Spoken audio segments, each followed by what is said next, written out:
All right, welcome back, everybody. I'm Jared with Bob, and we got Nikos on the phone with us today. Yes. We got something we need to cover, so I'm gonna let you take the reins, and you can get us started here. All right. So what was it? Sunday night. Yep. We finally get what I've been talking about for years to people, to the non-believers. Black Jesus has finally re-risen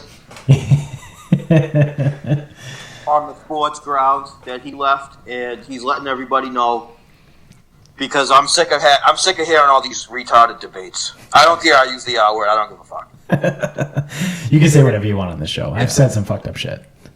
It's ridiculous. It's so aggravating to have anybody in any sport compared to this man besides Babe Ruth. As the only guy you can really compare. But, I would like to hear you guys' thoughts too on the first two episodes. But you guys go first. What you thought about it, then I'll kind of pull off of that. I actually enjoyed it a lot. I thought the first episode was good. The second one, I think, was mostly about Scottie Pippen, right? And yeah, that was Scottie. But you know, I enjoyed it. I thought I'm mostly excited to see the rest of it because I want to see what else it covers, and I want to see how in depth it goes. They're talking about, like, they might put in the part where, like, he punched Steve Kerr in the middle of practice because he was being an asshole or something, or like he wasn't trying hard enough. But like, I thought it was interesting. So I was super young, obviously, during all of this, and like, I didn't know about the whole Jerry Krause thing, and I didn't know that Phil and him had beef, and like that whole side of it. I didn't know the behind the scenes part because I was too young, like I said, when all this was going down. So that part was super interesting to me too. Yeah, I'm glad they got that out of the way early, because I don't ever want to see Jerry Krause again. Yeah. I'm glad he did. Yeah, but I enjoyed it. I thought it was pretty good. I'm excited for the rest of it. I think he died on my birthday 2 years ago. I'm not even joking. I know he died in 2017. I think it was on my birthday, like the day before. It's a hell of a birthday present. Yeah, it was awesome. Fuck him. Reinsdorf sucks too. Yeah. Does he also own the White Sox? Yeah, he's done a great job. Except for 2005, he's done a phenomenal job. Yeah. Bobby Jenks and Mark Burley. Oh, that was a great team. We're going to get sidetracked now thinking about that. Yeah.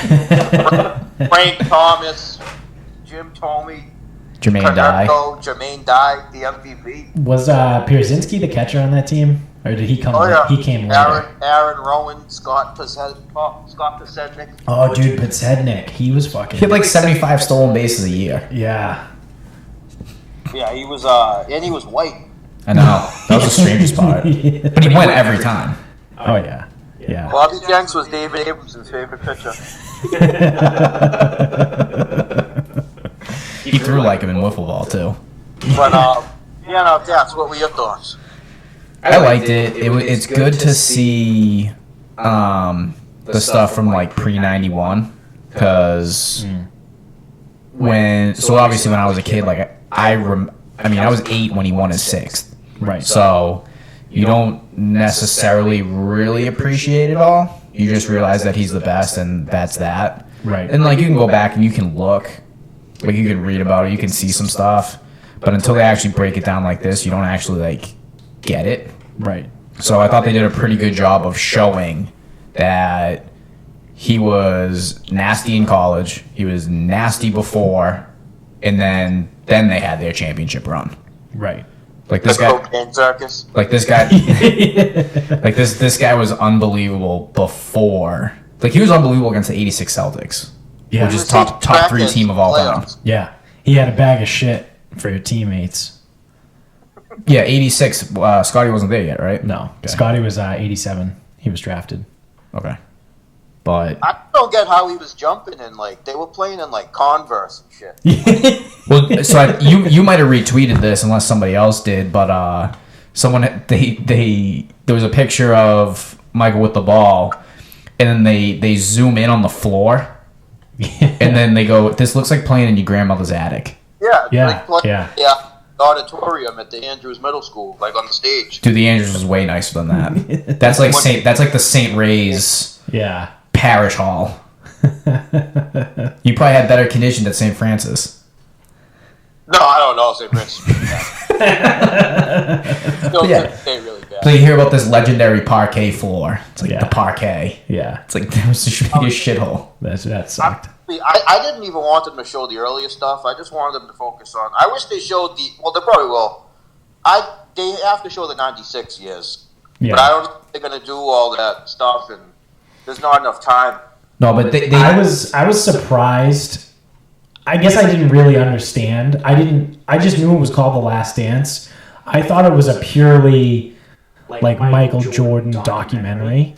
I was surprised that they were just going to focus on that last year in '98, and then by doing that, you have to tell a little bit of the story before. You have to tell the backstory, and it looks like each episode, at least so far, they're going to sprinkle in episodes that focus on certain people. So 2 is Scottie Pippen, and I've heard that episode 3 is going to be about Dennis Rodman.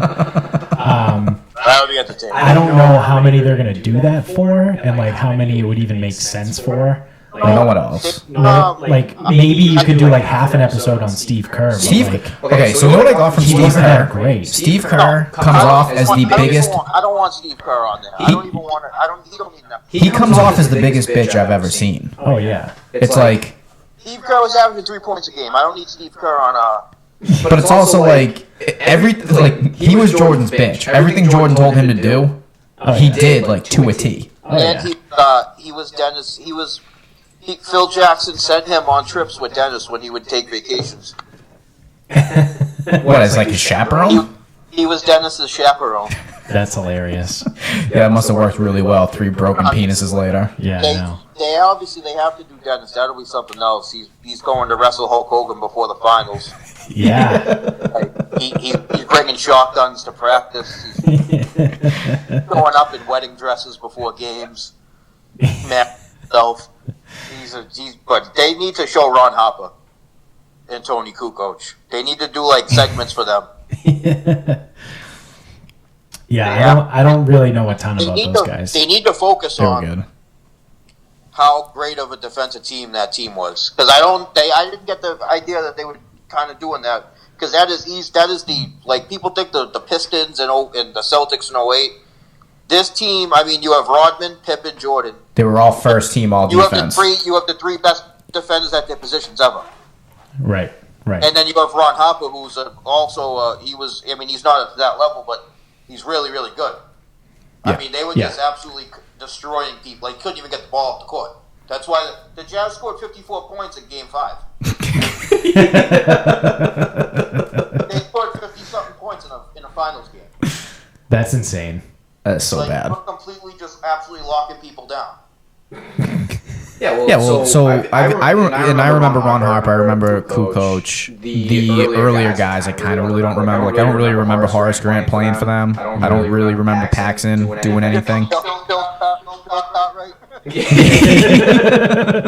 Like, wasn't Charles Oakley there in the early days?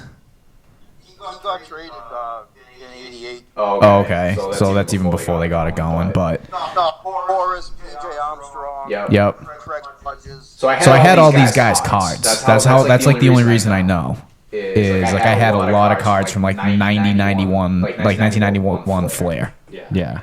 What's weird is for some strange reason, I still have a Luke Longley jersey. I love Luke Longley. I remember. So that's the crew that I remember. Obviously, it was the big 3, and then I remember Longley, Kukoc, Harper. I don't really remember much beyond those guys, but like.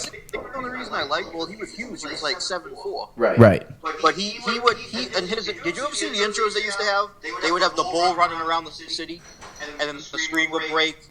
And they would all come out. He was the bull that came before Michael, so when his bull showed up, everybody started going fucking nuts. That's the only reason I liked him. He was like Fat Man Scoop for Michael. Yeah. But I do think. I mean, obviously, I know this is kind of about like the 6th title run, but what a lot of people say is, he's like, oh well, he only went to 6 championships, blah blah blah blah. It's like, yeah, well, you know what? Not for nothing, he was going against absolute juggernaut teams, and he was doing well against them. Yeah. So it helps to tell the narrative because it's for the fucking dumbasses out there. There's a reason why the footage. Would you say the footage came out the day of the Cavs parade? Is that when he released it?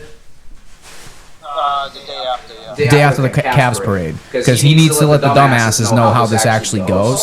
Right. I don't think that he did it because of LeBron. I think that he did it because the Warriors broke his record. Oh yeah. That's Oh, that's the same year. That's right. Because it was like, so this guy was, he was probably sitting there. By the way, that was the biggest cigar I've ever seen in my life. That was all over Twitter at the very beginning. Everyone kept tweeting, "That's the world's biggest cigar." He was probably sitting there with his whiskey and a cigar, watching the thing, and he's probably thinking the Warriors are gonna. He's like, okay, I gotta listen to all this shit about the greatest team ever. And then they have the 73 wins, and then LeBron wins the 3rd ring, and he's probably like, oh my god, what the hell is this bullshit? Now I gotta listen to all this stuff. So he had enough. He just said, roll the, get the crews ready. We're filming. Yeah. Right, and then Jerry Krause died, so he was probably even happier. Oh yeah. Gross died what in 2018? Mr. Whitaker, or whatever. Yeah, I saw that. 1,000% that's Jerry. Oh yeah. Yeah. I thought I was going to say no. Fuck. What the fuck? Oh, shit. Well, I mean, you can start get like so in terms of like the actual like what the first 2 episodes. Obviously, we know where you stand on the man, but like, what'd you think of like the actual documentary? I mean, I'm kind of weird. I'm very critical. It was. I mean, it's good, but it's not. I would have liked. I don't know. I just would have liked a little more stuff. Like, there's some interviews that, like, some people talking, I don't even care. Like, I don't care what Mike Wilbon has to say. Yeah. Did he work for Chicago? Like the news? I think so. By that time he was in like, I think he was in D.C. He's from Chicago. Oh. Yeah. But he worked at D.C. Like the people that I want to hear from, like, believe it or not, Skip Bayless was the beat writer. So he traveled. They should have had him on there. He probably wanted too much money. Yeah. He followed He followed them. I think J.A. Adante followed them. Rachel Nichols, I love her. I think she was on the team. Not on the team, but you know what I mean. Yeah, just following the team. I don't want to hear like fanboys. Like I don't want to hear Barack Obama talking. Who they didn't even put president. They put. They said former Chicago resident. Yeah. I could have had my uncle up there.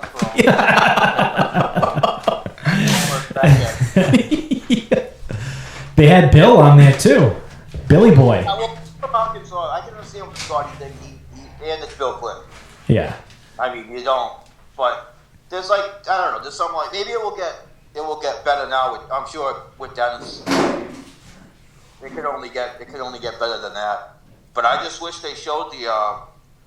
I hope they show like the stuff from '96, because '96 for all purposes is really that's the year. Yeah, that team was unbelievable. I mean, the '97 team's good too. They won 69 games. Yeah, but '96 was the 72 wins, right? Yeah. Yeah, that was also his first full year back. Mm-hmm. After the team. Oh yeah, no, yeah, that's what I was. No, so if I want to know if they're gonna get real dark for why he had to leave. Yeah, I'm really interested to see if they're gonna jump into that. I don't think they're gonna. Yeah, I don't know. I mean, they still have 8 more episodes. Yeah. So they still have 8 more episodes, and the last one isn't even done yet. Yeah. Well, I mean, it's being produced. Well, yeah, it's like it's not like they couldn't air it tomorrow if they needed to. No. Yeah, I hope they talk. I hope they talk. I don't want to see any shit about baseball, but I hope they talk about like the Emily. That would be interesting if they actually got into that, like some of the people in Vegas that like knew he was coming. Right. 24-hour bender in between games or whatever. Yeah, I don't know. I don't know if they're going to cover that part of it, but it would be great. Yeah, just a fantastic. Yeah. Does he ever talk? Does Jordan openly talk about any of that stuff? No. So then it might not, because if he had all the footage, I don't think he's gonna. he could be keeping that under wraps. Yeah. I mean, the guy, he said he walked into the hotel room and they were hookers and coke, and he was like, I can't do this. Yeah. Yeah, I'm sure that's exactly. I'm sure you didn't. Absolutely no way that happened. He's got a jar of whiskey next to him while he's saying It's funny, like, as it went through, too. So, like, at the very beginning of the episode, the glass was full. And then by the time it got through, I think, like, episode 2 or, like, at some point in episode 1, the glass was half gone. Yep. that's probably his third glass. He drank the whole campfire like me. He's going to puke it up later with some burnt ends. Yeah. Pork bellies. Yeah, I don't know. I don't know. I mean, obviously they're going to show the last game in the finals, which is probably the most impressive game. I mean, Scotty gets hurt. Well, Scotty was kind of. I mean, I love Scotty, but he could be kind of bitchy sometimes. Well, he can be a diva. Yeah. Like he used to get headaches and shit. And like the time he just. Imagine like before a game in the playoffs, like you're Michael and you walk up to him and you're like, Mike, I got a headache. Yeah. What the fuck? Well, there was also the time he took himself out of the playoff game against the Knicks. No, that's terrible. They hit the game-winning shot and he was pissed because he didn't. It was the next game after he was pissed because they didn't draw the play up for him. Yeah. Well, so Yeah. he benched himself. Yeah. He didn't get off the bench because the play was going to go to Tony Kukoc. Yeah. He just sat there. And they won. So they hit a game-winning shot to win the game. Well, it was probably like game 2, game 3 against the Knicks in a year when they weren't very good. Right. All right, fuck, I forget what year that was. No, they were good that year. Sorry, I got the years confused. The court work is unbelievable. Yeah, and he's the best player on the team because Michael's not playing. Right. And he fucking doesn't get off the bench because the ball isn't coming to him. Yeah. And then so they hit a game-winning shot. Phil Jackson just storms off the court. No celebration. Nothing. That's the only problem I have with him. I mean, he tore his back first play. He tried to get over Malone, and then he played like 15 minutes the rest of the game. But that game, I think Michael played 43 minutes. He had 45 points, and the rest of the team had 42 points. That's wild. I mean, it's just. I hope they just show the whole game for the last episode. They just play the game. They should do that with Mike's commentary with the whiskey. That would be hilarious. That would be pretty funny. I love too, like, as he was talking about him like playing in different games, he was like, "Oh yeah, here I just turned into an animal." He goes, I just went wild right here. He's like, no one could stop me. Oh. No, that would be great to hear. He'd be like, yeah, so this play was drawn up, but Scotty was on the bench because he had a headache. So but I just went wild. So I just handled it. Yeah. Because he's kind of a fucking asshole. He is too. kind of an asshole. Like his Hall of Fame speech, he called out a bunch of people. He's one of the worst people you'll ever meet in your life. Yeah. But that's what makes it so much better. Yeah, that he's that good. Like Magic Johnson prances around like he's I don't even know I don't even know the word for Magic Johnson. But listen, the guy was having AIDS. He got AIDS and shit. Like this guy was doing wild stuff. He's not the nicest guy ever. Yeah. Like I just like Michael's just completely real. And like I would say no one else in their sport has transcended the sport itself like Jordan did with basketball. The only person I will say, at least in our lifetime, that's got close is Tiger. Wow. Well, that's just because he's black and he's good. Well, no, he was just. Tiger was so much better than everybody else that they literally. No, but if he was white, like, we wouldn't give him one. I will say, if so, let's just pretend that Phil Mickelson was Tiger. Yeah. And won at the rate that he did and was out there celebrating and didn't choke on the 18th hole in 06 at Winged Foot. Like, if Phil did what Tiger did, the way he did it, Yeah. we would have seen real similar because they're both decent personalities. Right. But the reason Tiger's Tiger and Phil's Phil is because Tiger has that edge to him and Phil doesn't. Right. Phil's soft. Right. Well, basically, Michael is Tiger Woods with Phil Mickelson's personality and John Daly characteristics. I mean, kinda.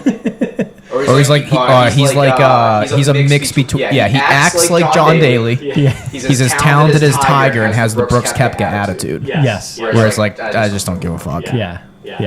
I'm just gonna go out and win today. I feel like I'm gonna try today, so I'm gonna win. Oh, it's a major? I guess I can be bothered to try right now. Yeah. Except for I bet him. But, he's a terrible person. Yeah. He's one of the worst people you'll ever meet in your life. But yeah, so like the whole, so I mean, I know we know where you stand on this because we've had this discussion before, but the whole like being a GOAT thing and like they compare Michael Jordan to Tom Brady. Oh yeah, it's disgusting. It's disgusting. Yeah, I still go with Michael Jordan. I also think it's harder for a football player to live in the same category because Michael Jordan single-handedly Oh yeah, did everything. right. Yeah, okay. I understand Scottie Pippen is a Hall of Famer, probably the second best guy on the planet at the time, maybe. Yeah. I mean, then we get into a new. No. He definitely. They would. I love Scottie, but they would gas him up. Scottie wasn't better than Karl Malone. He wasn't better than Hakeem Olajuwon. Regardless, he's a legit Hall of Famer. Yeah. And then Dennis Rodman, although not an offensive player, a legit Hall of Famer. Mm-hmm. Plus in the Hall of Fame and live life. Plus the whole surrounding crew, like they just did everything went right for them, but Michael Jordan was still significantly better, and he did it all, and he could have done it all by himself if he needed to. Right. They were what the Heat should have been. Yeah. Yeah. They are. Yeah. That's No, they really exactly- should have been. Yeah. Yeah, But they were too soft. Right. Right. But you can't do that in football. No. Like, Pat Mahomes is probably the best player right now. Yeah. He doesn't win. I like Trubisky. What do you mean? You have Big Dick Nick now. Yeah. There's going to be a quarterback battle apparently, so that's just from that simple fact. Hearing that, not like Nick Foles is now. As soon as Nick Foles got on the plane, it should have been like, okay, Nick, you're the starter. But no, they're going to have a quarterback. So he's going to play. Mitch is going to play the first month, and then Foles is going to take them on they're going to win 7 straight, but they won't make the playoffs by 1 game because they played Mitch for the first 4. Huh. Well, I know exactly what's going to happen. I see this all the time with the Bears bringing their quarterbacks. Well, Nick Foles also has a reputation. He'll actually probably be the starter week 1, get hurt, miss a bunch of time. Then Trubisky will get hurt, and Foles will be ready to take over again. Right. However it happens, it will be because Trubisky plays 2 or 3 games. Yeah. But there's no reason to be mentioning this guy in this discussion. No. But So the other thing I say, so Pat Mahomes, like in that Super Bowl, does not win without Tyreek Hill. For as well as Mahomes played, and I'll stand by that, I don't think he wins that. I think Tyreek Hill. I actually thought Tyreek Hill was the MVP of that game because it allowed Pat Mahomes. Who won MVP? Because Mahomes. And J-Lo. It was Mahomes. Mahomes was MVP? Wasn't he? I thought it was Shakira. Well, he didn't like play that great. No, because I remember everyone saying it should have been Damian Williams. But because he had 100 yards, 2 touchdowns, and he didn't get it. So I think it was Mahomes, because I was sitting there and I go, I genuinely think, and I'm not just trying to, like, hot take police here. I genuinely thought Tyreek Hill was the MVP of that because they don't win without him. You could have put any running back there. Obviously, I remember the halftime show. Everyone remembers the halftime show. I remember the Pelicans-Rockets game earlier in the day. I remember watching Vinny play football outside. And I even remember watching the Masked Singer after the game. But I don't remember the game. Dude, not a lot happened. Was it that bad of a game? Like, I couldn't tell you what. Besides the Tyreek Hill play, and I think Watkins Garoppolo threw it to Kittle, and they had like a hold-up play that changed the game, and then Garoppolo overthrew Sanders by like 35 feet down the middle. Those are the only things I remember from the game. Yeah. It wasn't super memorable. No. I mean, it probably wasn't Seahawks Steelers, but it definitely wasn't an all-timer. I couldn't tell you one play from that game. Hines Ward touchdown. That's about it. And Oh, that's right. Yeah. Yep. Okay. Yeah. So that game had that. True. Another game I couldn't tell you outside of one play is the Broncos Panthers. Oh yeah. The one play where Cam didn't jump on the ball. That's the only play I remember of the whole game. What was that, like 45-13 or something? No, that game was actually kind of close. Kinda. Yeah. Oh, that game was awesome. That was a wonderful game. The whole country took the Panthers. That was awesome. I couldn't believe that. Yeah. That was the year they went 15-1. Yep. And every week they throttled Arizona in the NFC Championship too. Yeah. The Falcons. Matt Ryan lit them up. Of course he did. I love betting the Falcons. Dude, we got a real bummer. No more Tampa Bay overs. No more Jameis. Well, what? So I heard he's 12th in MVP for like betting, but he's not on a team. Yeah. Well, Mitch Trubisky was number 1 last year. Don't have to bring him up again. I don't understand. I just want him to come here. Jameis? I'll take him. He has new vision. Yeah, he got his eyes fixed. Why wouldn't you do that like when you're a rookie? Who knows, but Yeah, I don't know. Dude, he couldn't see in 2013. dude, he always looks like he's on Oxycontin. His eyes are like so like weird. They're like pinned out and everything. Yeah. He looks like a guy by the Andrew Square in Salty. Well, but except he's black.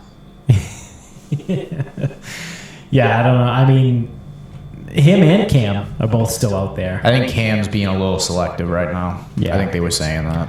Yeah, I think after the draft. Cam Newton, they both deserve jobs. Like They're both going to get signed. Yeah, I think the problem for Jameis, because I heard rumors of him going to like Pittsburgh, and I'm like, okay, that's actually a pretty good fit. Mm-hmm.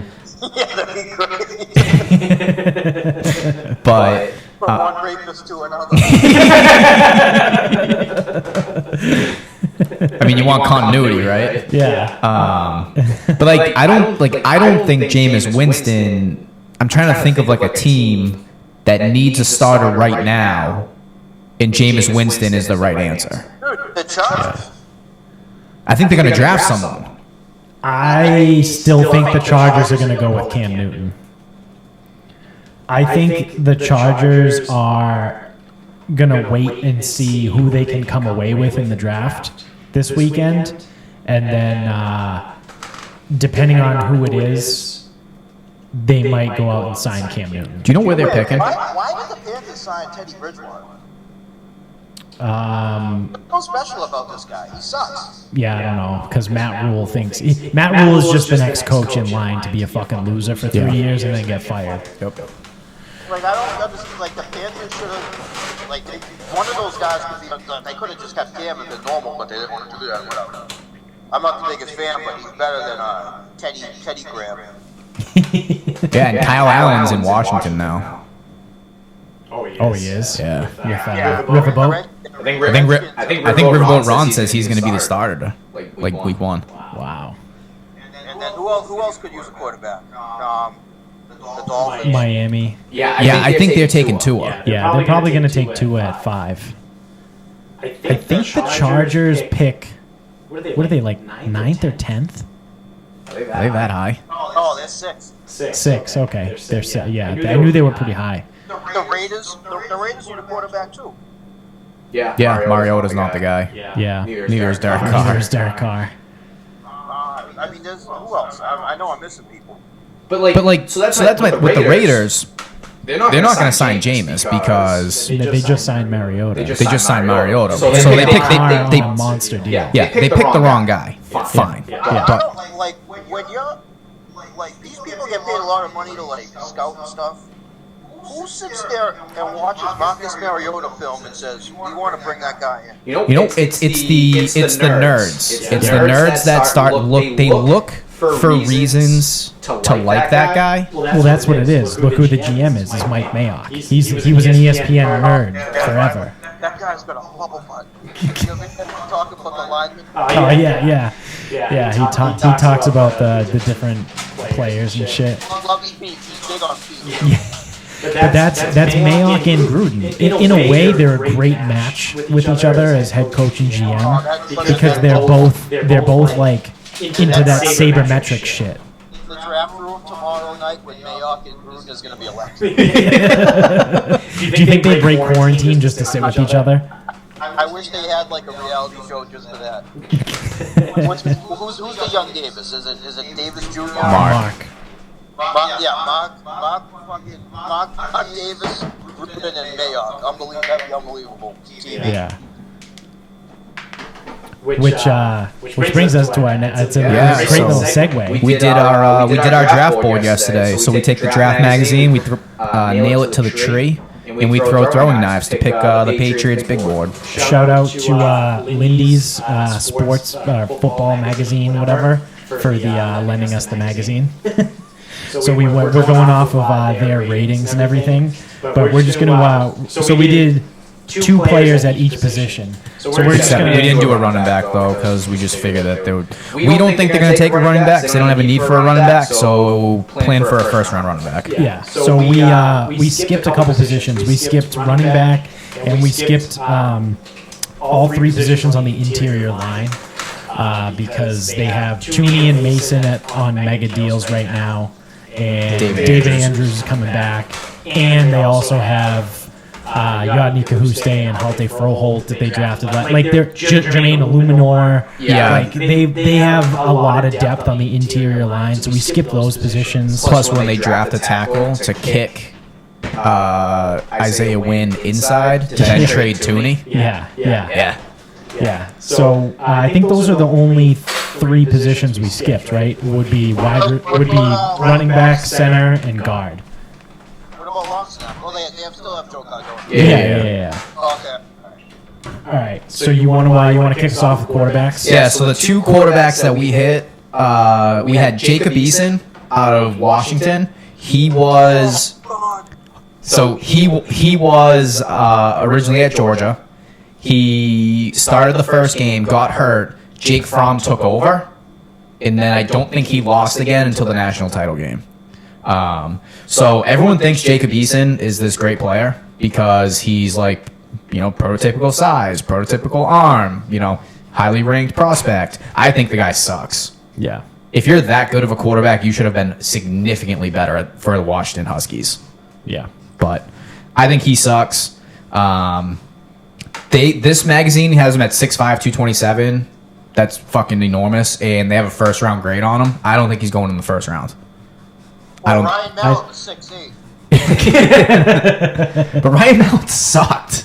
Listen, the only good thing Ryan Mallett ever did is there was 2 seconds left. It was with Petrino, my man. I needed 6 points, right? I did the first half over. They were on their own 10. He threw a 90-yard touchdown with 2 seconds left on a fake nail to hit the over. Only good thing he ever did. All right, second quarterback we have is James Morgan out of FIU. So a lot of people around New England have mentioned this guy because it's a late rounder and he's 6'4", 223. He's got like a 7th round to undrafted projection on him. Yeah. So where did he go? What school? FIU. Oh boy, for Kiffin? No, that's FAU. This is the FIU Panthers. Oh, nice. So his pro comparisons in this magazine, Sean Mannion. Do you know who Sean Mannion is? Oh yeah, he was on the Rams. Sean Mannion, Oregon State. Yeah. Get the fuck out of here. So he's a winner. Yeah, he's a real big winner. So he's in this as the small school stud, possessing an ideal frame and helping his cause against better talent at the East-West Shrine game. Morgan makes sense as a day 3 developmental prospect. I'll take Stidham, but anyway. Yeah. So that's the quarterback big board. Who do you got now? All right, so now we're going offensive tackles here. The first guy we got is Lucas Niang from TCU. He's got a 2nd round grade on him. He's 6'6", 328. His strengths are he's a massive right tackle. He anticipates the snap count, beats defenders to the punch. There's no panic in his game. His weaknesses is he carries plenty of extra weight around the middle. Great, he's fat. Yeah. Another thing is he lined up exclusively at right tackle at TCU and projects there best in the NFL due to his portly frame. Portly. That's a good word. These guys are really harping on the fact that he's fat. He's a fat fuck. He's fat. So the weakness of this guy is he's fat. Fat. His pro comparison is Cordy Glenn. He was good. Yeah, he was good, but Cody Glenn, wow. Yeah. His pro comparison, the reason why, the first one says girth. It's all about girth. So we got a fat fuck. All right, cool. So we got Lucas Niang from TCU, fat ass. The next guy we have is Sadiq Charles from LSU. He's 6'5", 305, so significantly leaner. He's the blindside blocker for Joe Burrow in LSU. Played a critical role in the title run. He's a highly effective blocker. He has impressive athleticism, length, and functional strength. That's great. His weaknesses, he possesses a slightly smaller frame than what some teams expect in the NFL. So he's an anti-fat fuck. Yeah. He requires some vetting after missing 6 games due to coach's decisions. Coach O. That's good. And then his pro comparison is Charles Leno. Oh, was he a bear? He was a bear. Yeah, so we got I wouldn't take that. a fat fuck and then a skinny fuck. All right, good. They should balance each other. An undersized offensive tackle. Cool. Yeah, make them roommates. This is like the fucking Clint Trickett's father. He was the I can't remember his name. Rick Trickett. He was the O-line coach for Florida State. I don't like tackles. I just want guards. All guards. Yeah. Fucking horrible.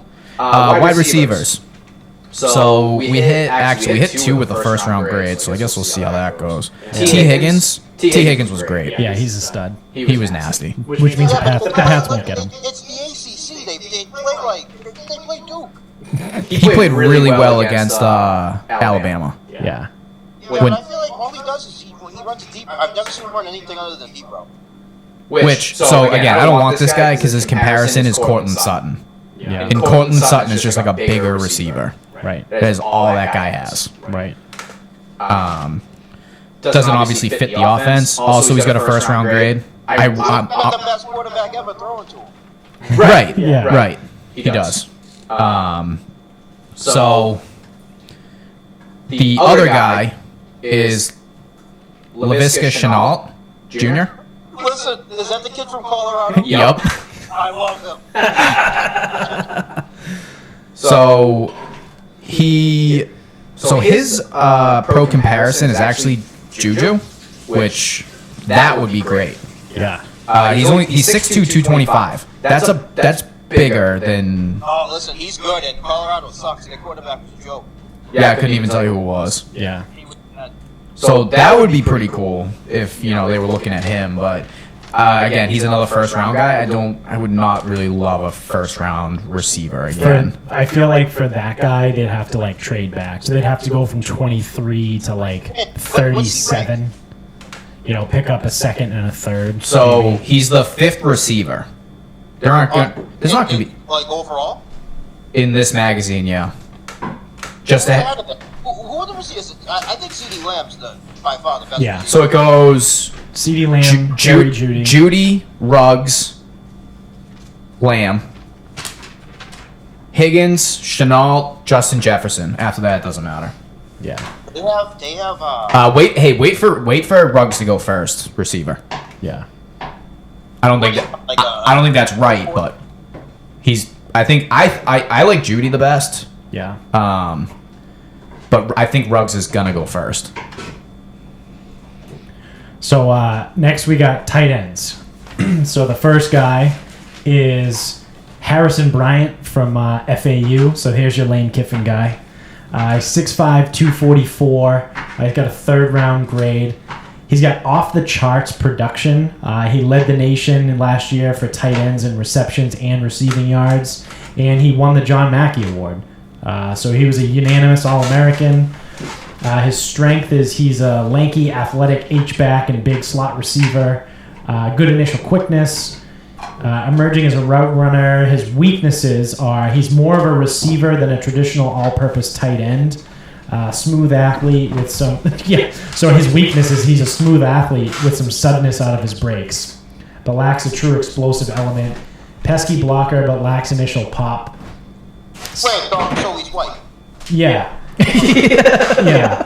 Runs a 4.65. His pro comparison is McCoyle Pruitt. I don't even know who that is. But judging off of that, kind of sound... No, I'm just saying it just to say it, but sounds kind of Aaron Hernandez-esque.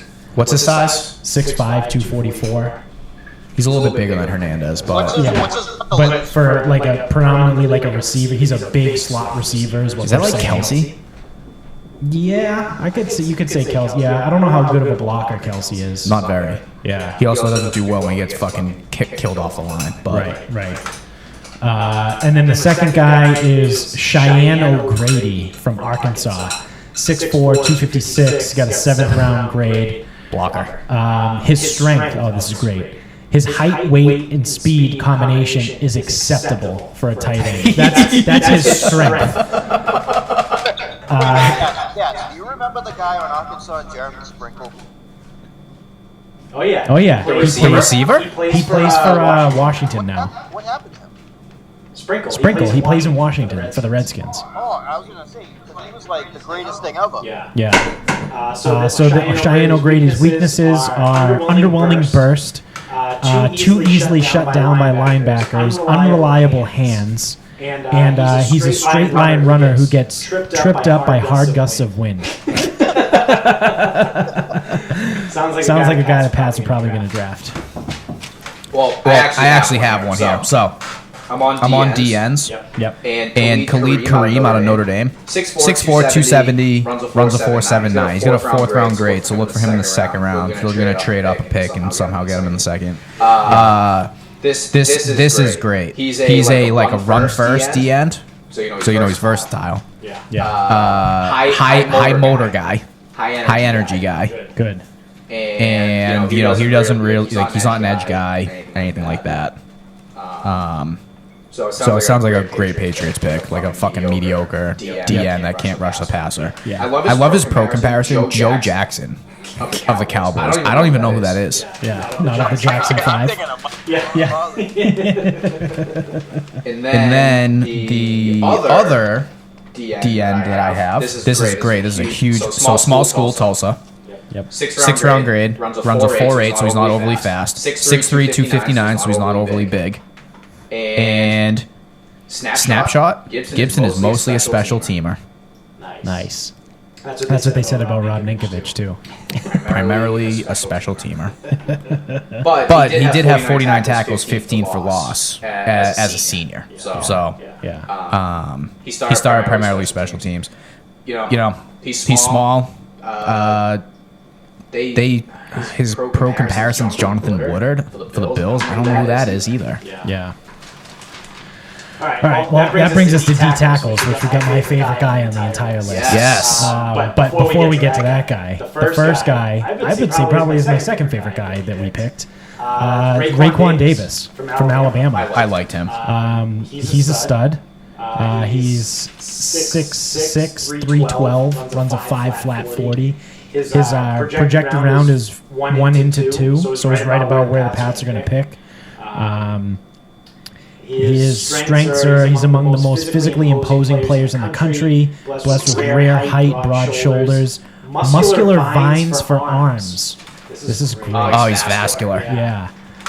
He's got raw power and his length. It makes him an effective two-gapper. He's scheme diverse. There you go right there. Pats are going to draft Raekwon Davis. He can play in multiple schemes. His weakness is he lacks sustained speed or flexibility to dip around the edge. He's not a traditional edge rusher, which doesn't matter because he's a D tackle. Exactly. Ooh, here's one. Comes with character red flags. Most notably, the background behind Davis suffering a gunshot wound to his leg in the early morning hours of August 27, 2017, outside of a Tuscaloosa bar. He was also uncooperative with the police following the incident. He's got a little edge to him. Yeah, there's Raekwon Davis. And now, my favorite guy that we picked in this entire thing, maybe my favorite guy in the entire draft, Benning Potato. Potato with an O or an E? Apostrophe E. No, so it looks like a Samoan name, right? Yeah. It's probably like Potawai. Potawai. I don't know. Potato. It's Benning Potato from Washington. He's 6'3", 290, so he's a little small. Short. Yeah. And then he's got a 6th-round grade. Here we go. Pats are going to love this. He played all over the defense during his time with the Huskies, beginning at linebacker, moving to edge rusher, and then switching over to Sam linebacker in 2017. Then eventually moved to D tackle. His strength is he's got multiple position changes, accepted them with a great attitude. His move to the D line paid dividends. 4 tackles for loss, 2 sacks in his first game.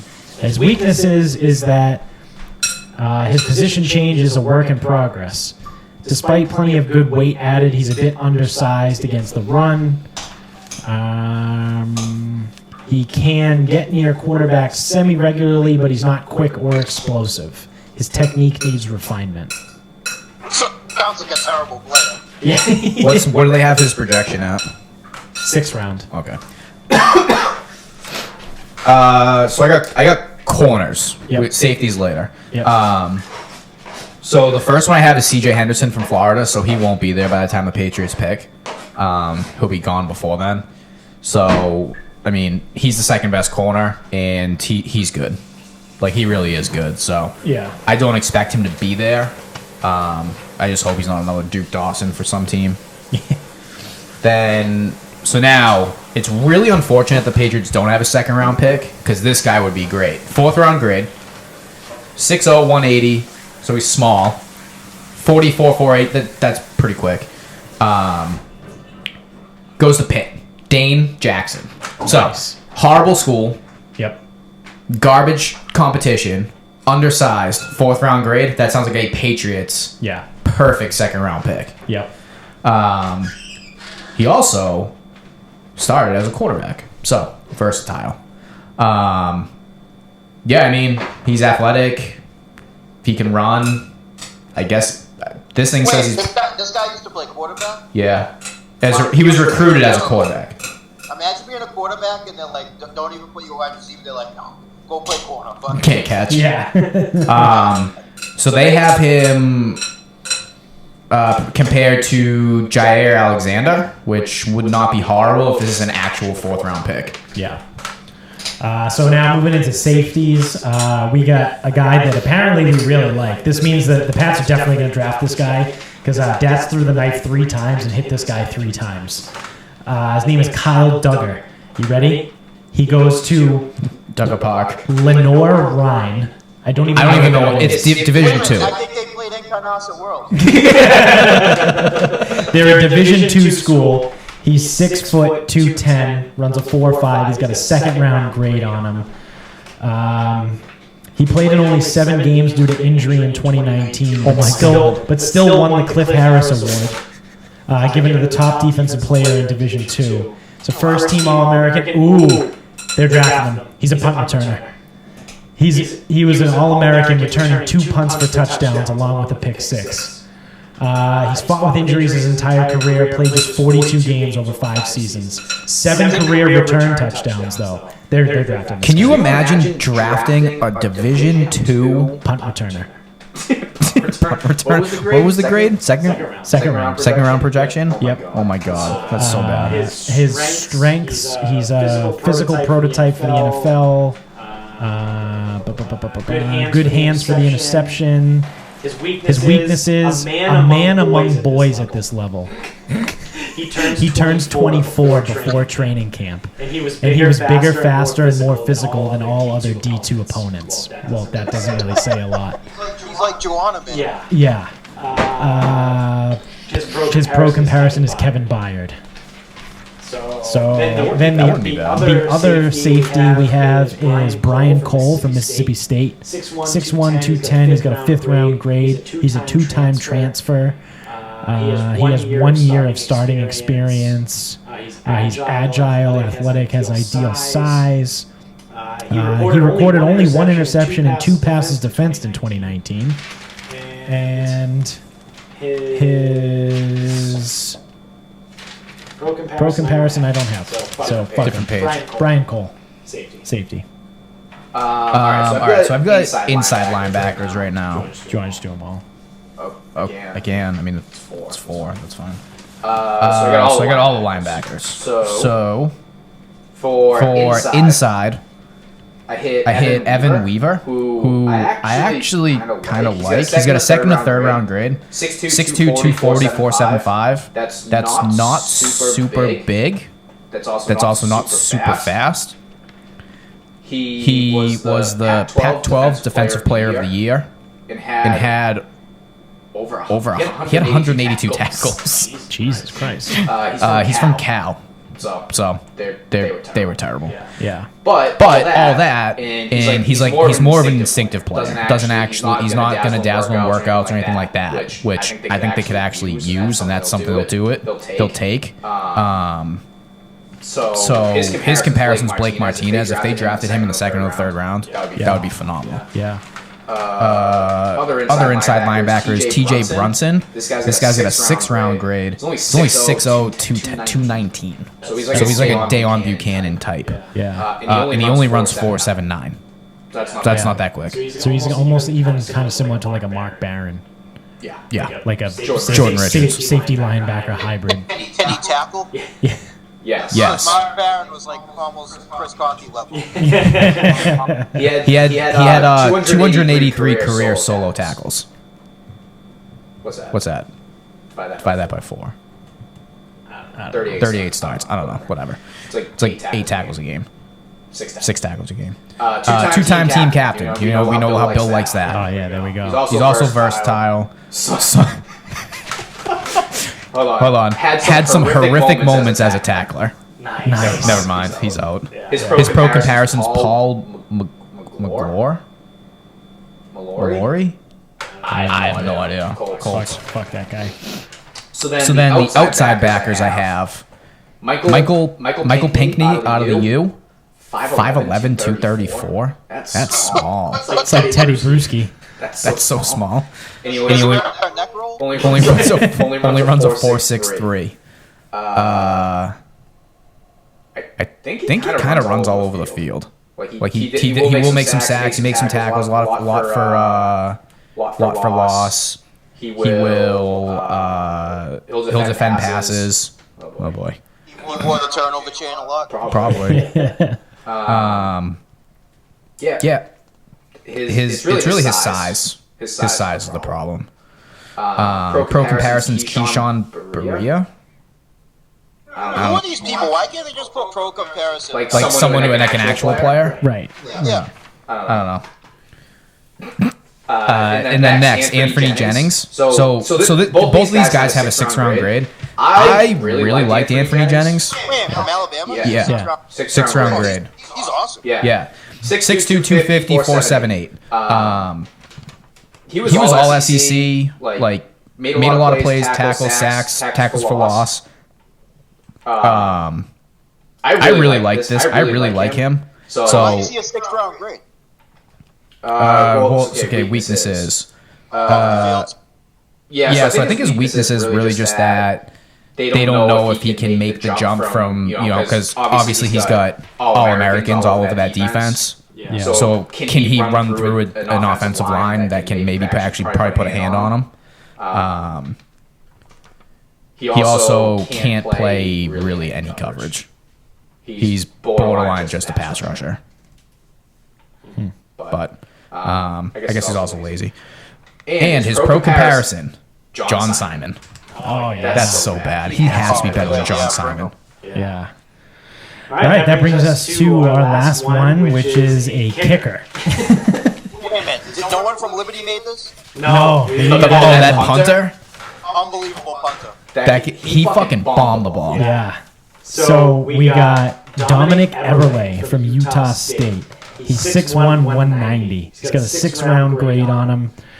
He's a 3-year starting kicker with a 79% career field goal percentage, but a perfect 167 for 167 on point afters.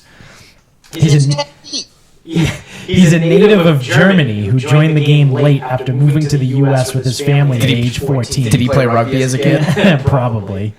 Wait, who's the favorite team in the league? The Bundesliga.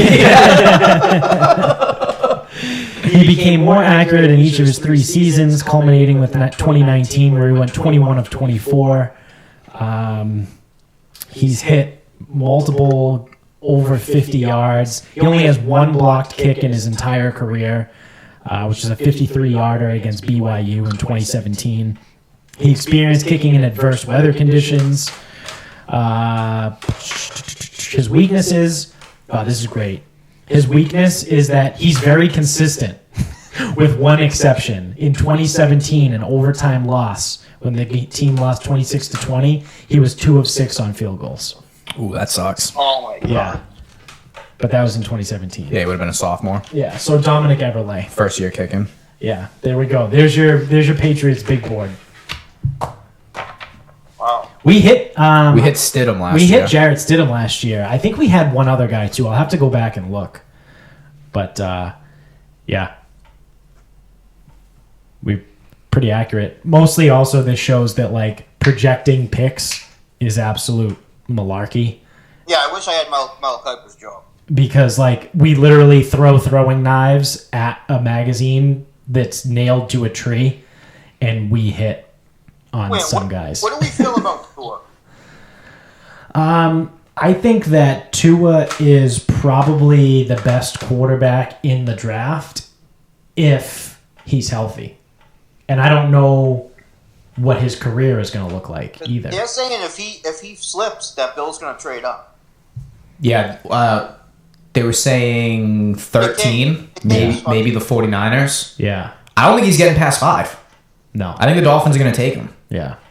And I don't know if the Dolphins don't take him, I don't know how the Chargers don't take him at 6. I don't know if Fitzpatrick's got that cannon. No, the Chargers are taking somebody. Yeah.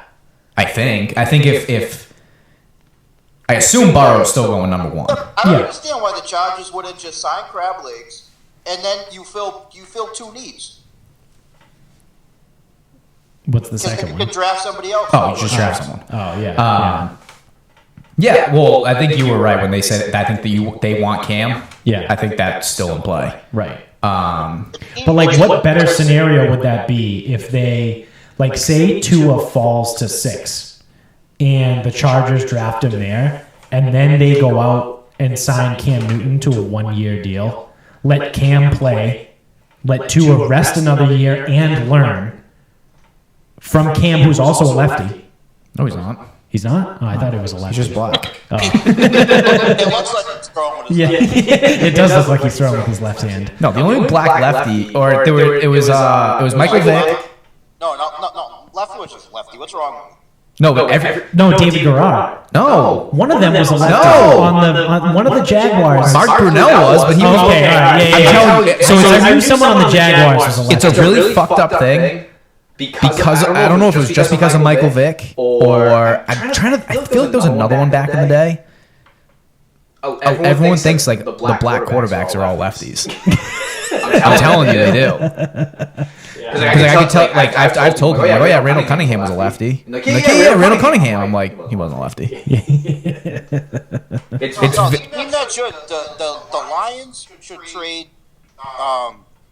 Find someone stupid enough and just trade the pick down. They should, yeah. But I mean, they should trade Stafford for like a high pick, and then just draft Tua, and then take like Judy, somebody else with him. Right. I don't know what they would fetch. I mean, they're already at 3. Yeah. If they want to move on from Stafford, just take Tua. Listen, I'm telling you right now, he's gonna fall because some dickhead team's gonna take the kid from Utah State. Oh, Jordan Love. Yeah, they're gonna take him instead of Tua, and he's gonna fall. This And they're gonna take the white kid from Oregon. That douche. I feel like this draft has the potential to be like what was that 2012 with Christian Ponder? Blaine 2011. 2011. Christian Ponder, Blaine Gabbert. Those guys going in the first round. Like this could easily. So like obviously Burrow goes 1, and then say a team trades up to 3 for Detroit to get Tua.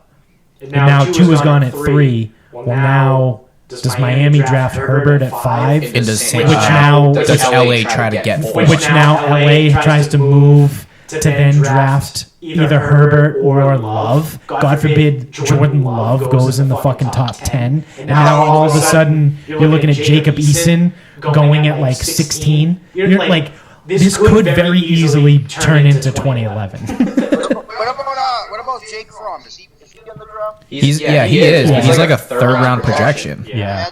Trading up for that guy? Because he's small. He's like 6'2". Yeah, he's like a 3rd round projection right now. He's listed at 6'2", which means he's 6 foot and a half. But did you hear that they can't figure out how to do the conference calls for the GMs? They can't figure it out. Yeah, I heard yesterday was a shit show. They have 3 days to figure out how to do something we're doing right now.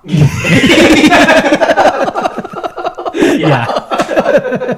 Well, I heard one guy, like one GM of a team, was like bitching about bandwidth issues. Yeah. The bandwidth issues were in his own damn house. What Right. is he using? All his kids were on their iPads. The kids are on the iPads. He's like, oh, the internet didn't work. It's like the kids are on the iPads. Guess what? Also, hey, I'm assuming that if you're a GM Buy better internet. in the NFL, you make minimum $1.5 million a year. Even if you don't, even if you make $800,000 a year, Buy better internet. you can afford the highest internet package. Well, actually, even with that, the team will pay for it. I use my neighbor's internet across the street for free. Why can't they? What do they have? Net zero or something? AOL? What is this guy doing? Netscape. He's on dial-up. Off the phone. Don't answer the phone. I'm drafting here. We need to find out who like the oldest fucking GM is, and just like they're not gonna make trades. Make a bet that they're not gonna make any trades because they're still using dial-up. They're not gonna be able to answer the phone. Jerry Jones gonna have like strippers with him at his draft. Yeah, oh fuck, man. I wonder what Kraft's doing it from the Orchids. Doing it, it's gonna be like smoke in the background. Why is he in a robe? Yeah, I think it has the potential to be a shit show, but I mean, whatever. I'll still watch because it's I mean, sports. there's nothing on, so you have to watch. Something sports is on. It's fucking phenomenal. Yeah. So, I don't know. That's that'll be the day this episode drops. Yep. So Did you hear what ESPN's doing? They might be buying the rights to the Taiwan baseball league so they can view the games because they're playing games right now. that is unreal. I've heard that. People are calling for it. Yeah. Well, I mean, Disney has the money. Yeah. Well, people are calling for. They're like, we want these games televised, Yeah. and we want to bet on them. I wonder if I can do no scores for that for the first. Dude, if No it's score on, in the first 5. I bet if it's on TV, Bet Online will definitely have a full betting Oh yeah. spread for it. Yeah. Shout out to betonline.ag, great site. Yeah. Yeah. They will because they have everything. Yeah. They had snooker. Darts. Yep. All right. You want to start wrapping this up? Yep. You have a final thought? No. All right. I have a final thought. So, Nikos, you have a final thought? I'll go after you. Okay. So, I thought of this at the beginning of the show. So the first one was probably just pretty easy, but I want to see where you guys rate or rank the GOATs from from sports. So I just picked 5. I just picked the top 5. I tried to spread it out. Why is Taylor Twellman from the MLS? So Great player. I have obviously Michael Jordan, Tiger, Gretzky, Tom Brady, and Barry Bonds. So, of those 5, how would you rank them? Well, there's really you're ranking 4. Yeah. I put Bonds immediately at the bottom. I mean, it's like literally like Michael doesn't even belong in this conversation. Well, yeah, I mean, Michael is number 1, easily. It's a 4 man. I mean, Gretzky might be after Michael. I think Tiger's your 2. I go Tiger at 2. Well, I'm thinking team sports. I forgot about Tiger. Yeah, no, I just picked the 5. I think 5 of the most, I think, transcendent players from their league. Like, I don't think anyone... so, at the end of his career, you'll probably be able to say Mike Trout. But, like... If you do Tiger, you got to do Mike Tyson. Do you though? Well, it's an individual sport. I mean, Tyson was crazy. That was... Yeah, but there's been a lot of great boxers, too. All right, so how do we... Yeah, but not like Mike. Yeah. Plus, boxing's tough, though, because then there's weight classes. Right. Because there's weight classes and eras. I'll put Annika Sorestein in there. Because so if you have to... So that's the thing with boxing. Like, if you want to say Mike, well, then why not Floyd Mayweather? I mean, I think... He's a much boring fighter to watch, but like, so I like that's also let's. I like when this was your final thought and it was pick out of these 5. And and then we start going off. So I'm putting Tiger at 2. Yeah. Okay. I have to think about who is it? Tiger. So it's Jordan, Tiger, Gretzky, Brady, Bonds. We don't count Mike. So it's between Tiger, Gretzky, Barry Bonds, Brady, and Tom Brady. Well, Barry Bonds, as great as he was, he never won. So. Yeah, I think I would go Tiger, Gretzky, Brady, Bonds. Mostly because Gretzky won. He's the best player in NHL history, and he's one of the best winners in NHL history too. Right. Brady's the best winner in NFL history, but I don't know if he's the best player in NFL history. Right. So I might give that edge to Gretzky.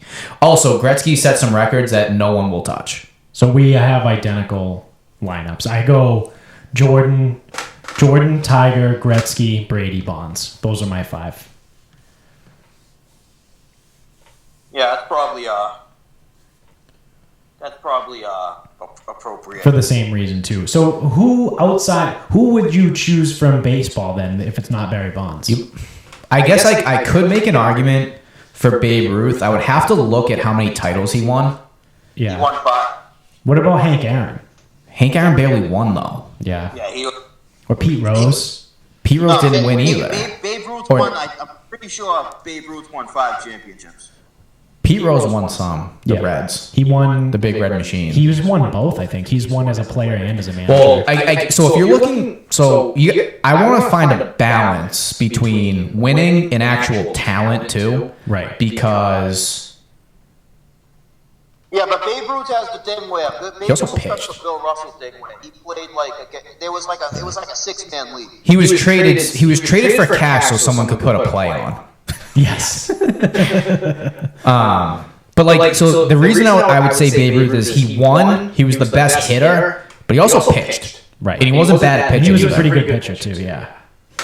But you know what's funny? I would still put Babe Ruth 5th on the list. Yeah.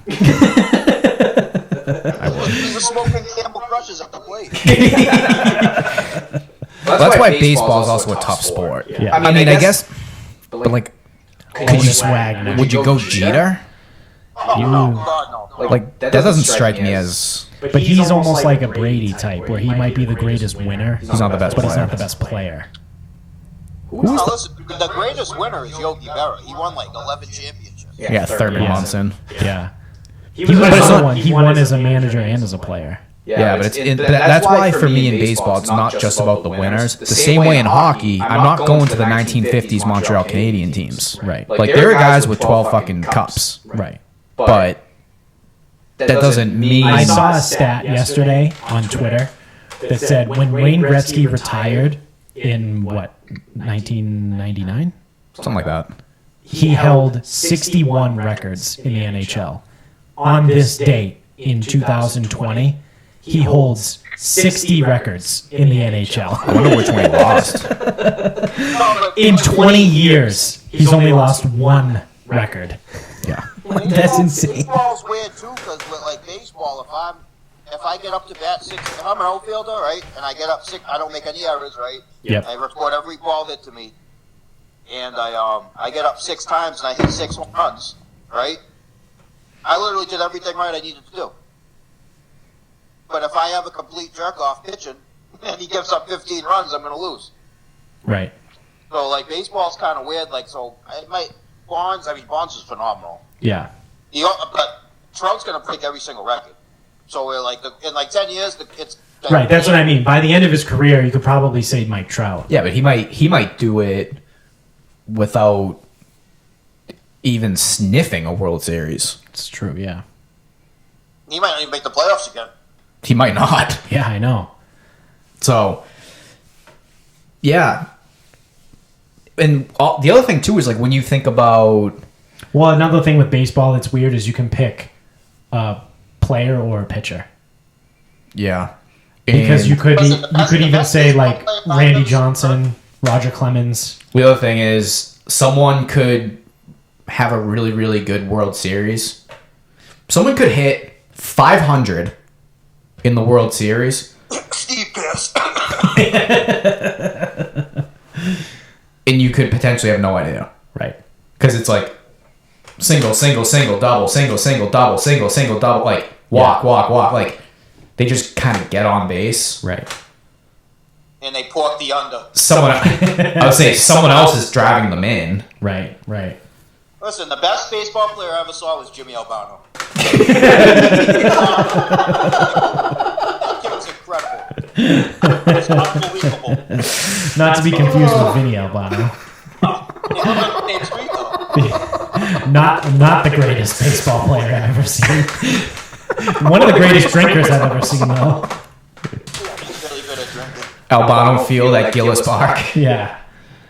So yeah, that's probably how I would go with that 5. Nikos, do you have a final thought? What was yours? Yeah, my final thought is I just can't wait till all this bullshit's over. Yeah, I hear you. And that I will be on next week after the episodes 3 and 4. Yeah, I want to see what they're going to be like. I can't wait for the Rodman I'm episode. glad everybody, because everybody, every time we start talking, when I start drinking whiskey, I just start talking about Mike. And I want everyone to know it is super hot dick riding, but it's completely deserving dick riding. Oh yeah, That's what I want everyone to know. He is the greatest of all time, of any sport. The difference between Like him I said, and the only person that's close is Tiger. is like the difference is like it's like Mount Everest to the hill in front of my grandmother's house. From him in any other sport. And if you really think about it, too, the guy he takes the 2 years off, and then he takes the 3 years off before the Wizards, which I don't even want to think about the Wizards yet. But Yeah. he really did all his damage, really, in like basically like from 84 to like in like 13, 14 years. Yeah. It's got like Duncan, Kobe, LeBron, all these other guys. They're gonna play for 20-something years. Yeah. Not even accomplish half the things he did. I heard a really interesting argument or discussion, whatever, yesterday on TV or radio or something, where they said, because obviously it's Boston fucking radio, they were comparing Tom Brady to Michael Jordan. And what someone said, I forget who it was, but they said there's really no comparison. It's Michael Jordan is better than Tom Brady. But where they did say you could have an actual argument was the organizations, the Bulls versus the Patriots. And what they said was it's the Patriots over the Bulls. Because they were massively successful for 20 years. And the Bulls pretty much had that 8 year time period, and that was it. Well, here's the thing that gets confusing, right? If you're talking about what's a great run organization over 20 years, obviously the Bulls was only like 8 years. Right. But the goal every year is to win a fucking championship. Right. And the Bulls did that 6 times in 8 years. Right. And the Patriots did that 6 times in 20. Yeah. So you get what I'm saying? So it's like, and they had a 10-year gap where they didn't win the Super Bowl. Right. And they were there, but they were there almost 50% of the time. Well, I'm just talking about longevity. If you wanted, the comparison is not the Bulls. The only thing better than the Bulls is the Celtics and when they had all the black guys playing the plumbers and shit, electricians. The argument is, and it's a great comparison. What's more impressive, the Patriots or the Spurs? The Patriots are way more impressive than the Spurs. Yeah. Because the Spurs is like the exact same thing with the coach, and they have good players, and then Duncan and Tom. That's the comparison. Right. That's like the perfect comparison. And I would say that the Patriots is significantly better because when the Spurs got there, they typically won. Did they lose any? Did they lose one? They lost one to Ray. One. Okay. Yes. Okay, that's right. So when they were there, they typically won, but they weren't there all the time. Well, they're probably 5-1, right? Yeah. Well, they went 99, 2003, Didn't they? 05, 07, and then they had like a gap where they didn't get there for a while. Then it was, then they went back to back. Yeah, 10 and 11. So that's 5-1. Yeah. Yeah. Yeah, I mean, I know obviously wins and losses. Like I do give, if we're gonna talk organization, I do give credit to getting there. Yeah. And I would say 6-3 is more impressive than 5-1. When you think about getting there, right? I mean, the Spurs were in the Western Conference. Getting there, you're beating Dallas, the Lakers, the Thunder, all these teams. The AFC has been a fucking joke for the most part. Right. But so you know what I will say though too is if we're looking at like organizations and stuff and like that, I have to also take into account the way they lost. So like if it was the Broncos and the Seahawks Super Bowl, whatever Super Bowl was an absolute fucking joke. when the Seahawks throttled the Broncos. Yeah, it was like 40-10. Yeah, the Percy Harvin game. So like that, I don't give the Broncos credit for like being great that year because they got absolutely fucking obliterated in the Super Bowl. But like the Patriots, their 3 losses they were at least close. They were in the game. Like they lost to the Giants twice because of fluke fucking plays. And then the Eagles, whatever, it was the Eagles. Like Tom Brady throws for 500 yards and still loses. Yeah, so. It's one possession on all those games. Yeah, he did fumble the ball in the last series.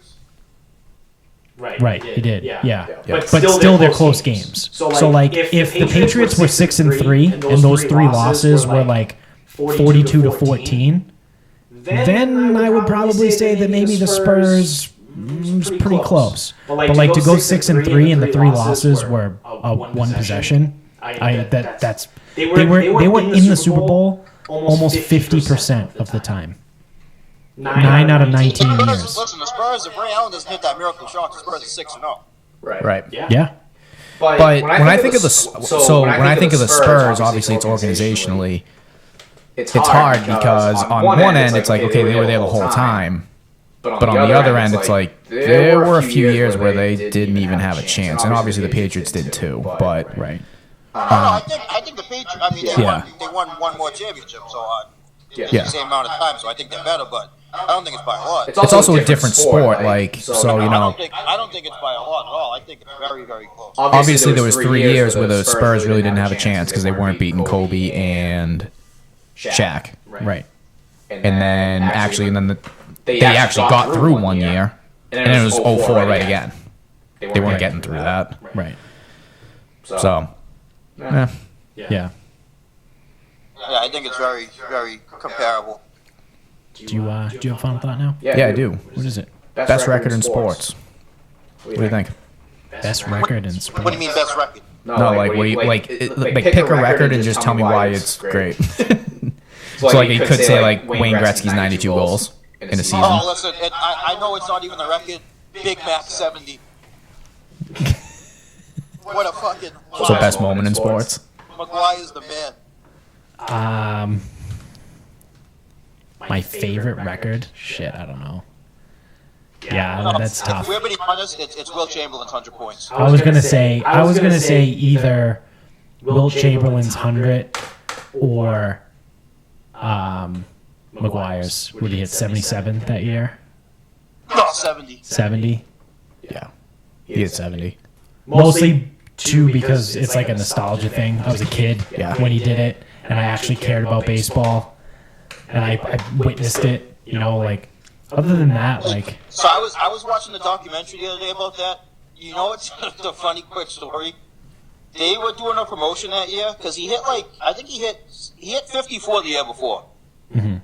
So they said whenever they at St. Louis at the Cardinals field, there was the Big Mac section. There was a McDonald's there. Yep. In the left field corner. For every McGuire home run, they give out a Big Mac to everyone in the stadium.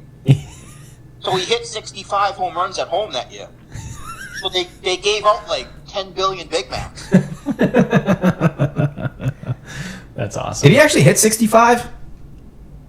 He hit like 60 something. Like all of his home runs were at home. That's insane. Yeah, that's wild. And he was hitting like 500-foot line drives. Oh, they were bombs. Oh yeah. Oh yeah. They were absolute bombs. Yeah. Take good son to get a Big Mac and gets knocked out. What's yours? Your favorite record? It's not as fun. It's the Tiger Woods consecutive cuts made. Mm. He made the cut every year for like fucking 10 years. Nice. Or like 6 years, something like ridiculous like that. What about worst records? The worst record, like the most disgust, the one that pisses you off the most. For me, it's Brett Favre's streak. Oh shit! I thought you were gonna say the Warriors 73 wins. That's what I thought you were gonna go with. Oh, no! I loved watching that team. That was awesome. Yeah. Shit. I don't know. I have no idea. A record that just pisses me off. Like a stupid thing, like the Cal Ripken streak. Yeah. Not for nothing. It might be that Lou Gehrig record. Because if you just get a single every, great, you got 75 singles in a row. Did you score? Wait, DiMaggio? Joe DiMaggio. The hit streak? Yeah. You know what? That's the one. I'm going to go with Joe DiMaggio's hit streak. Yeah, fuck that record. That's stupid. Like you said, you could just get 54 singles. Awesome. Cool. I'm gonna punt 95. Yeah. I'm down 10 in the ninth inning. I would say never mind if you go 1 for 4 in every single one of those games. Right. You know, mix in a 1 for 5, 1 for 6. Yeah. 2 for 7. Oh, yuck. I liked when Jackie Bradley had it going, and then Farrell hit him that second. And he went 0 for 9 and Oh, that's awesome. All right. Well, that's going to do it. Thank you guys for watching. If you're on YouTube, make sure you subscribe to the show. Thank you for listening wherever you're at. Subscribe there if you're on iTunes. Leave us a 5-star review. Keep spreading the word. Tell everybody about it. Tell everyone you know. We're on Instagram at Sarcasm Speaks Pod. Twitter is Sarcasm_Speaks. Facebook is Sarcasm Speaks. And until next time, good night, everybody. And, all right. Nikos, thanks for joining. We'll catch you next week after I'll the. clear up the schedule. Yeah, yeah. Make sure you're available. Cancel all your stuff. Gotta get Jamie on next week. Yeah, we'll try. We'll do what we can. Tell the man I said hi. All right. See you later.